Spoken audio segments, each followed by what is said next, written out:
आज हनुमत जयंती है। बजरंगबली का पावन प्रकटोत्सव पूरे देश के अंदर हर्षोल्लास के साथ ये आयोजन हो रहा है। आप भी सब मेरे साथ बोलेंगे, जयकारा वीर बजरंगी, जयकारा वीर बजरंगी। मंच पर उपस्थित भारतीय जनता पार्टी के प्रदेश के भारतीय जनता पार्टी के जिला के अध्यक्ष श्री उदय गिरी गोस्वामी जी, जिला प्रभारी और विधान परिषद सदस्य श्री सत्यपाल सिंह सैनी जी, जिला प्रभारी सत्यपाल पाल जी, लोकप्रिय विधायक हसनपुर श्री महेंद्र सिंह खड़गवंशी जी, लोकप्रिय विधायक धनौरा श्री राजीव तरारा जी, हमारे एमएलसी श्री हरि सिंह ढिल्लों जी, क्षेत्रीय उपाध्यक्ष राजेश सिंघल जी, लोकसभा के संयोजक ब्रजेश चौधरी जी, लोकसभा के प्रभारी राजीव सिसोदिया जी, जिला पंचायत अध्यक्ष ललित तंवर जी, जिलाध्यक्ष लोकदल श्री मनवीर चिकारा जी, पूर्व विधायक श्री तोताराम जी, पूर्व विधायक श्रीमती संगीता चौहान जी, अध्यक्ष नगर पालिका हसनपुर राजपाल सैनी जी और यहां पर आपके भारतीय जनता पार्टी, राष्ट्रीय लोक दल और एनडीए के हमारे संयुक्त प्रत्याशी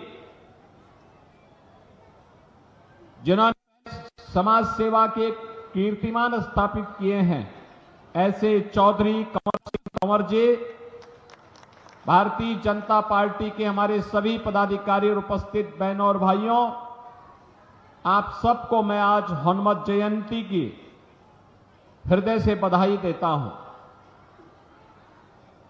रिद्धि सिद्धि देने वाले बजरंगबली आप सबकी सुरक्षा भी करे, आपके जीवन को सुख और समृद्धि की ओर अग्रसर कर सकें, इसकी मैं आप सबको अपनी शुभकामनाएं देता हूं। बहनों और भाइयों, पहले चरण का चुनाव संपन्न हो चुका है। देश के अंदर 102 लोकसभा सीटों पर चुनाव संपन्न हुए हैं और उत्तर प्रदेश के भी 8 लोकसभा सीटों पर चुनाव अब तक संपन्न हो चुके हैं। दूसरे चरण के मतदान की तैयारी चल रही है और 26 अप्रैल को दूसरे चरण में मतदान होना है।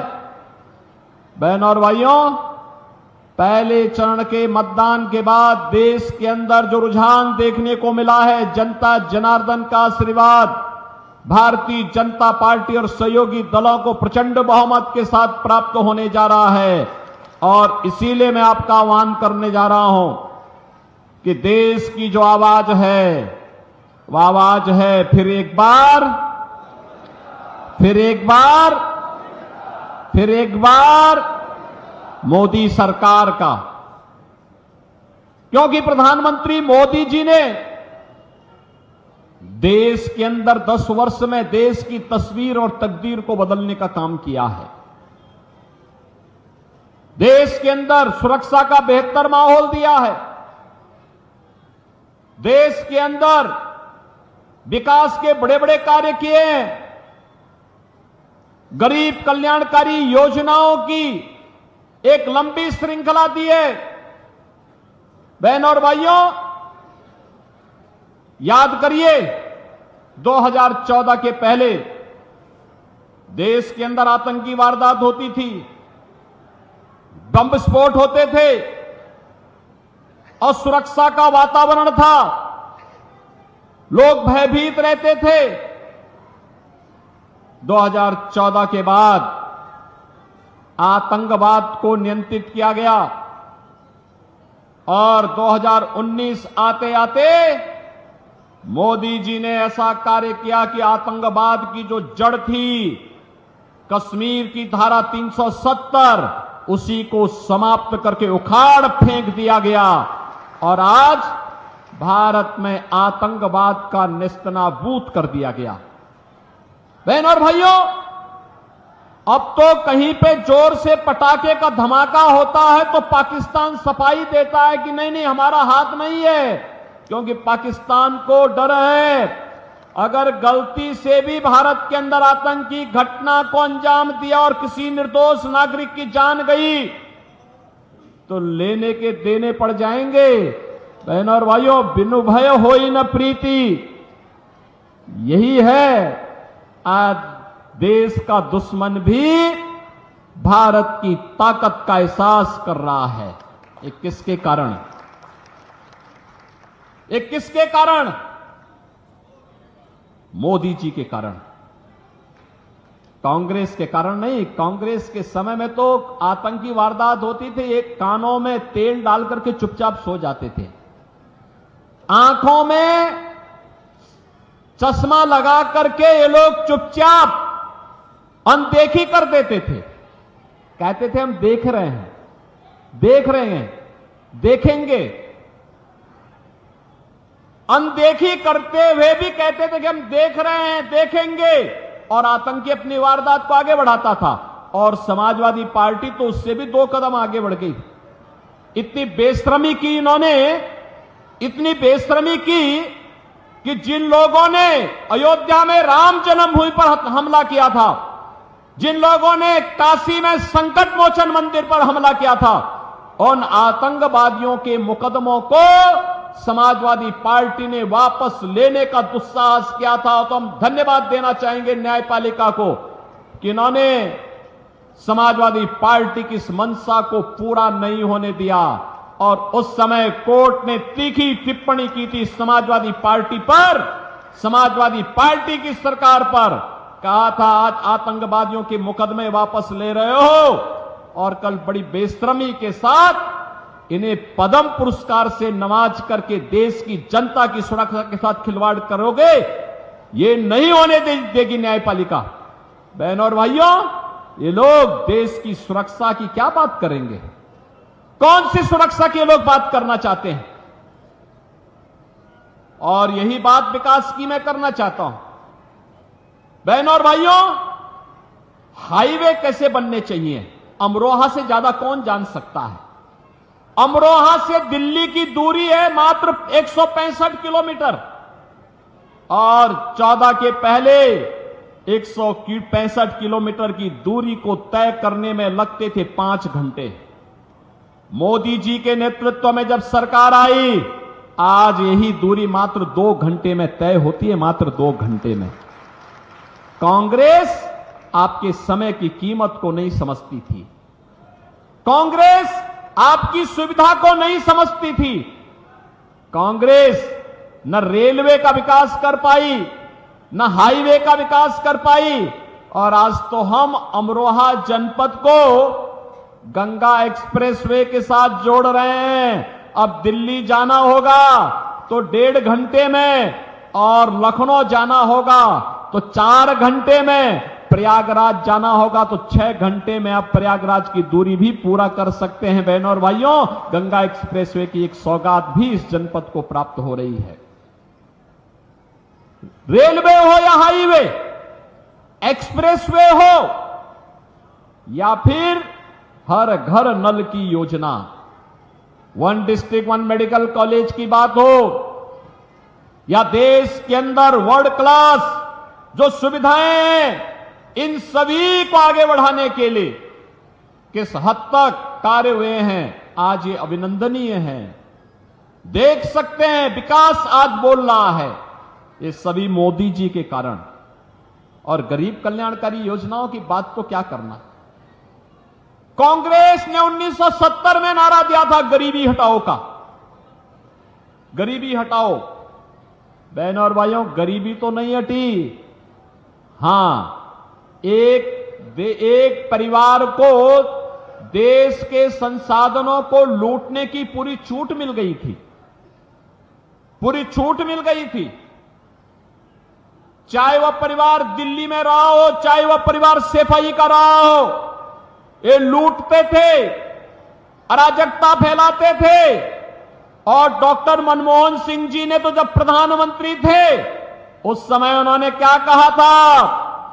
उन्होंने कहा था कि देश के संसाधनों पर पहला अधिकार मुसलमानों का है, तो हमारा दलित कहां जाएगा, पिछड़ा कहां जाएगा, एक खड़गवंशी कहां जाएगा, पाल कहां जाएगा, सैनिक कहां जाएगा, गरीब कहां जाएगा, किसान कहां जाएगा, माताएं और बहनें कहां जाएंगी, नौजवान कहां जाएंगे? देश के अंदर कांग्रेस जाति के नाम पर, क्षेत्र के नाम पर, भाषा के नाम पर बांटती रही। गरीब भूखों मरता रहा, किसान आत्महत्या करता रहा, नौजवान पलायन करता रहा। और एक कांग्रेसी और उनके सहयोगी दलों को आज जो इंडी गठबंधन के रूप में आपके पास आए हैं, बहनों और भाइयों, ये देश के साथ गद्दारी किए हैं और फिर गद्दारी करने के लिए अपने झूठे घोषणा पत्र के साथ आपके पास आए हैं। आज कांग्रेस का जो घोषणा पत्र है उसको आप देखेंगे, क्या कहते हैं? कहते हैं हमारी अगर सरकार बनी तो हम शरिया कानून लागू कर देंगे। आप बताओ, ये देश बाबा साहब भीमराव अंबेडकर के द्वारा बनाए गए संविधान से चलेगा या किसी शरीयत से चलेगा? भारत संविधान से चलेगा। बाबा साहब भीमराव अंबेडकर के द्वारा बनाए गए संविधान से भारत चलेगा, न कि किसी शरीय कानून से। कांग्रेस के लोग अपने घोषणा पत्र में इस बात की चर्चा करते हैं कि हम व्यक्तिगत कानून को लागू करेंगे, यानी शरिया कानून लागू करेंगे, क्योंकि मोदी जी ने 3 तलाक की प्रथा को रोक दिया, पूरी तरह रोक लगा दी, उस पर लगाम लगा दी। और उसको कहते हैं कि हम फिर से व्यक्तिगत कानून पुनर्बहाल करेंगे। ये लोग शरिया कानून लागू करेंगे और कहते हैं कि हम लोग जनता की प्रॉपर्टी को हत्या करके, ले करके, उसके माध्यम से फिर उसका बंदर बांट करेंगे। बहनों और भाइयों, क्या आप कांग्रेस और समाजवादी पार्टी को अपनी संपत्ति पर डकैती डालने की छूट देना चाहते हैं क्या? अरे आपके बाप दादों ने कमा करके संपत्ति रखी है, देखो ना इन बेशरमों की हालत। एक तरफ आपकी संपत्ति पर इनकी कुदृष्टि है और दूसरी तरफ माफिया और अपराधियों को अपने गले का हार बना करके कैसे उनके नाम पर फतिया पड़ रहे हैं, आपने देखा होगा इनके हाल को। देखा है ना, देखा है ना। और मैं यहां की जनता को तो धन्यवाद दूंगा। मैं 2017 में जब आया था यहां, इसी महेंद्र खड़गवंशी के प्रचार में मैं आया था, यहीं पे सभा हुई थी 2017 में भी और 2022 में भी। और बहनों और भाइयों, तब 2017 में मैंने कहा था, कबीरदास जी ने एक बार कहा था कि अपने पुत्र के बारे में उन्होंने कहा था कि उससे छुटकारा पाना चाहते थे। उन्होंने कहा, कैसा पूत कमाल। और आपने भी कबीरदास जी के वचनों को अंगीकार करते हुए महेंद्र खड़गवंशी को यहां से विधायक बना करके भेजा, बना के भेजा ना 17 में, 22 में भी आया ना। और देखो, उन्होंने यहां पर विकास के कार्यक्रमों को आगे बढ़ाया। विकास के कार्यक्रम, आश्रम पद्धति का विद्यालय हो, चीनी मिल के विस्तारीकरण का हो, और भी यहां के अन्य कार्यक्रमों को, विकास के कार्यक्रमों को लेकर के चल करके जो सपना कभी स्वर्गीय बाबू कल्याण सिंह जी का था, उस सपने को साकार करने के लिए महेंद्र खड़गवंशी चौधरी कंवर सिंह तंवर के साथ मिलकर के लगातार प्रयास करते रहे। बहनों और भाइयों, आप सोचो, सरदेव कल्याण सिंह जी की भावनाओं के अनुरूप आज अयोध्या में भगवान राम का भव्य मंदिर बन गया है, बन गया ना। अयोध्या में राम मंदिर का निर्माण हो गया ना। अब कोई संदेह है क्या? अभी भी कोई संदेह है किसी को? और आप सोचिए, जब कल्याण सिंह जी का देहांत हुआ तो समाजवादी पार्टी के लोग गए भी नहीं। अपमान क्या था इन्होंने स्वर्गीय कल्याण सिंह जी का। और इसीलिए आज मैं आपसे कहने के लिए आया हूं कि गरीबों के हकों पर डकैती डालने वाले आज मोदी जी के शासनकाल में 80 करोड़ गरीबों को फ्री में राशन की सुविधा का लाभ मिल रहा है। क्या किसी का चेहरा देख करके राशन दिया जा रहा है? गरीब, दलित, वंचित, अति पिछड़ा हर जाति का गरीब जो भी होगा उसको राशन मिल रहा है। और जो बचे होंगे उनके भी फॉर्म भरे जा रहे हैं। कहा जा रहा है इसके बाद 100% सैचुरेशन की तरफ हम लोग चलेंगे। सैचुरेशन के लक्ष्य को पूरा करने के लिए जो वंचित होगा सबको मिलेगा। 60 करोड़ गरीबों को 5 लाख रुपए की आयुष्मान भारत की सुविधा। और अब तो हमने ये भी व्यवस्था की है कि जिसके पास आयुष्मान भारत का कार्ड नहीं बन पाया, मेरे पास मेरा कोई विधायक, कोई पदाधिकारी या पीड़ित भी पत्र लिख देता है तो मैं उसके जनधन अकाउंट में सीधे लखनऊ से पैसा भेज देता हूं कि भाई उपचार करा लो, कोई समस्या नहीं, सरकार उनकी है। बहनों और भाइयों, मोदी जी ने 50 करोड़ गरीब परिवारों के जनधन अकाउंट खोल दिए। क्या कर रही थी कांग्रेस 60-65 वर्षों तक? समाजवादी पार्टी की 4-4 बार सरकार थी, क्या कर रहे थे लोग? मोदी जी ने 12 करोड़ परिवारों के घर में शौचालय बना दिए। 10 करोड़ गरीब महिलाओं को, 10 करोड़ परिवारों को रसोई गैस का फ्री में कनेक्शन उपलब्ध करवा दिया। 12 करोड़ गरीबों के घर में शौचालय बना दिए गए। 4 करोड़ गरीबों के मकान बनाए गए और कहा है भी 3 करोड़ और लोगों को मकान देंगे। 3 करोड़ अगले 5 वर्ष में 3 करोड़ अन्य लोगों को। 3 करोड़ का मतलब 300 लाख। बहनों और भाइयों, यानी हर व्यक्ति अभी से मकान पाने के लिए जो वंचित रह गया उसको भी मकान मिलेगा। इसका आश्वासन मोदी जी ने दे दिया। यही मोदी की गारंटी है। 2.5 करोड़ घरों में बिजली का कनेक्शन पहुंच गया। मोदी जी को तो 10 ही साल हुए। ये कांग्रेसी क्या कर रहे थे 65 वर्षों तक? समाजवादी पार्टी को 4-4 बार मौका मिला। क्या कर रही थी समाजवादी पार्टी? बहुजन समाजवादी पार्टी को भी मौका मिला। क्या कर रहे थे ये लोग? केवल लूट करके अपने परिवार का भर रहे थे। इनको गरीबों की चिंता नहीं थी।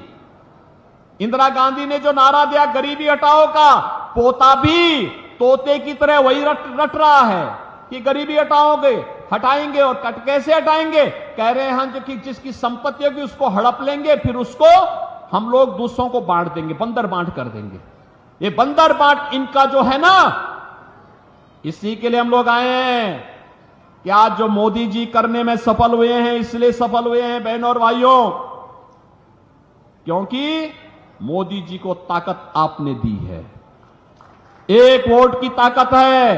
ये 1 वोट की ताकत आतंकवाद ला सकता है अगर गलत हाथों में जाएगा।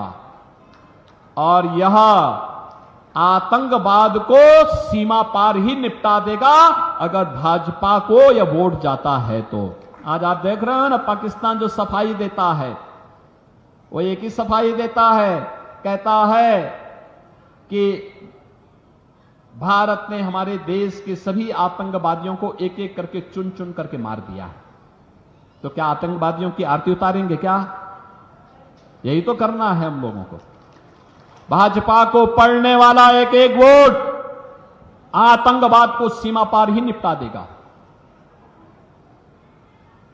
आपको, आपका भाजपा को मिलने वाला एक एक वोट बेटी और व्यापारी को सुरक्षा की गारंटी दे देता है। कर्फ्यू से मुक्ति और कावड़ यात्रा को ले चलने की गारंटी भी दे देता है। बहनों और भाइयों, आपका एक वोट गरीब के जीवन में परिवर्तन ला करके कांग्रेस के समय में गरीबी बढ़ी और मोदी जी के 10 वर्ष के कार्यकाल में 25 करोड़ लोग गरीबी रेखा से मुक्त होकर के खुशहाल जीवन जीने के लिए आगे बढ़े हैं, विकास की प्रक्रिया के साथ आगे बढ़े हैं। और कांग्रेस अपने घोषणा पत्र में कह रही है जो 25 करोड़ लोग गरीबी से मुक्त हुए हैं इनको फिर से गरीब बनाएंगे। क्या आप ऐसे कांग्रेस को वोट देंगे? और तो और पिछली बार जो धोखा हुआ, आपने जिस व्यक्ति को सांसद चुना वह व्यक्ति तो भारत माता की जय भी नहीं बोलता, और पिछली बार किस चुनाव चिन्ह पे आया था, इस बार फिर दूसरे चुनाव चिन्ह पे आ गया। ये हमेशा पहले उसने हाथी का सहारा लिया और जब यहां पूरा चर खा लिया है तो अब वह हाथ का सहारा लेकर के जबरदस्ती यहां के संसाधनों को लूटने का प्रयास कर रहा है। और बेशर्मी की हद देखो, देश की संसद में भारत माता की जय करने से भागता है, कहता नहीं हम नहीं बोलेंगे। आप मुझे बताओ क्या उसको वोट जाना चाहिए? क्या वोट जाना चाहिए? क्या जो भारत माता की जय न बोल सके क्या उसको वोट जाना चाहिए? क्या रहेंगे भारत में, खाएंगे भारत में और भारत माता की जय जयकार नहीं करेंगे? ये कैसे चल सकता है? क्या आप स्वीकार करेंगे? ये भारत के लोकतंत्र को कमजोर करने की साजिश का हिस्सा है, आपके संसाधनों पर डकैती डालने का हिस्सा है, आपकी सुरक्षा में सेंध लगाने की साजिश का हिस्सा है। और इसीलिए हम लोग आए हैं कि बहनों और भाइयों, जो लोग देश के साथ गद्दारी कर रहे हैं, गरीबों के हकों पर डकैती डालने का काम किए हैं, जिन लोगों ने आपकी सुरक्षा में सेंध लगाया है, बेटी और व्यापारी को सुरक्षा दी है, उन सबको चुनाव में खारिज करिए, एकदम एक सिरे से खारिज करिए, क्योंकि सुरक्षा में सेंध लगाने वाले ये आपके लिए खतरनाक हैं, क्योंकि जीवन तो आपका है। भारत माता को जयकार नहीं कर सकते तो देश तो आपका है और वोट भी आपका है। इसलिए बहनों और भाइयों, अपने सुरक्षित जीवन के लिए, उज्जवल भविष्य के लिए,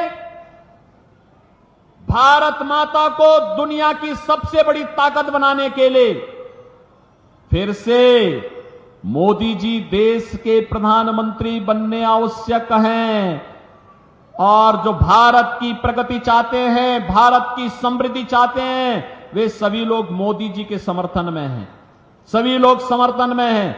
आप भी यहां से चौधरी कंवर सिंह तंवर को पढ़ने वाला एक एक वोट, एक एक वोट बहनों और भाइयों, या एक एक वोट मोदी जी को पड़ेगा और विकसित भारत के लिए पड़ेगा। आप सहमत हैं? सहमत हैं?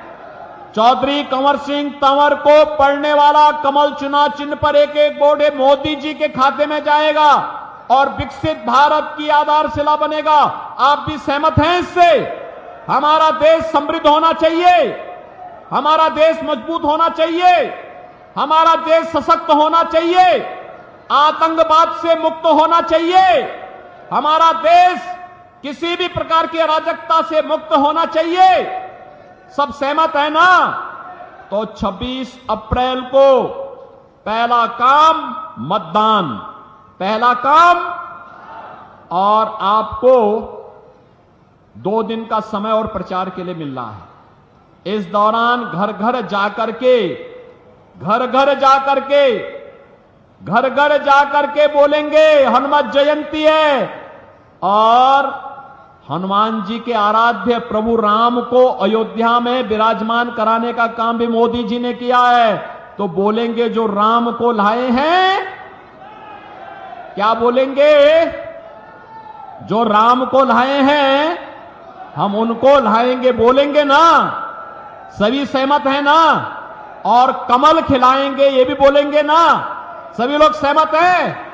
तो चौधरी कंवर सिंह तंवर भारी बहुमत से विजयी बनकर के जाएंगे। तो फिर मेरे साथ बोलेंगे भारत माता की, भारत माता की, भारत माता की।